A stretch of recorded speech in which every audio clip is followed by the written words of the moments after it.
Ma'lum qilinishicha, so'nggi 100 yil davomida global miqyosda havo haroratining ko'tarilishi 1,2 darajani tashkil qilgan bo'lib, mintaqamizda ushbu ko'rsatkich bundan ham oshgan. Olimlarning tadqiqotlariga ko'ra, unga yechim sifatida atmosferaga chiqarilayotgan turli zaharli gazlarni kamaytirish lozim.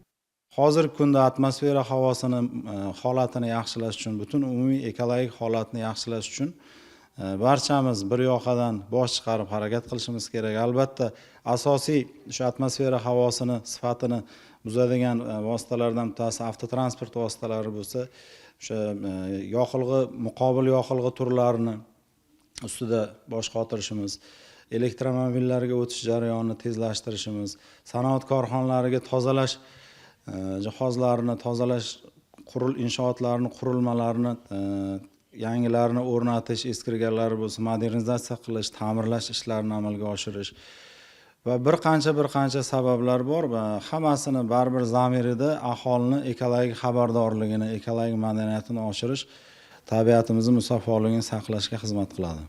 2025 yil 1-dekabrdan avtotransport vositalari uchun shu kunga qadar foydalanib kelinayotgan AI-80 markali benzin sotuviga cheklov o'rnatildi. Albatta, bu bejiz emas, chunki atmosfera havosini buzayotgan bunday sifatsiz yoqilg'ilardan foydalanish joiz emasligi ilmiy jihatdan ham aytilib kelinadi.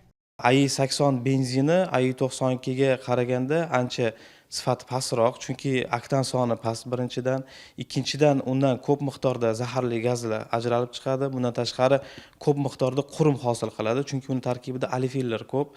Olefillar esa chala yongani hisobiga o'sha motor dvigatelda qorayib ketishiga olib keladi va smolali birikmalar ko'p chiqishiga olib keladi va dvigatel ham yaxshi ishlamaydi, mo'tadil ishlamaydi. Avtomobil yoqilg'i shoxobchalarida hozir 70%ni o'zimizni milliy mahsulotlarimiz, ya'ni milliy yonilg'i mahsulotlari tashkil etadi va qoniqtiradi.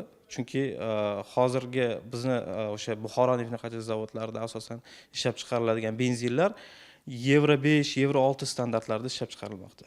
Eslatib o'tamiz, davlat rahbarining O'zbekiston 2030 strategiyasi to'g'risidagi 2023-yil 11-sentyabrda imzolangan farmoni doirasida transport va ekologiya sohasida amalga oshirilishi lozim bo'lgan ustuvor yo'nalish vazifalar ham nazarda tutiladi. Shuningdek, hozirda yangi avtotransport vositalarining faqatgina Euro 4 va undan yuqori ekologik toifaga javob beradigan modellarini import qilish majburiyati aynan shu talabdan kelib chiqib belgilangan.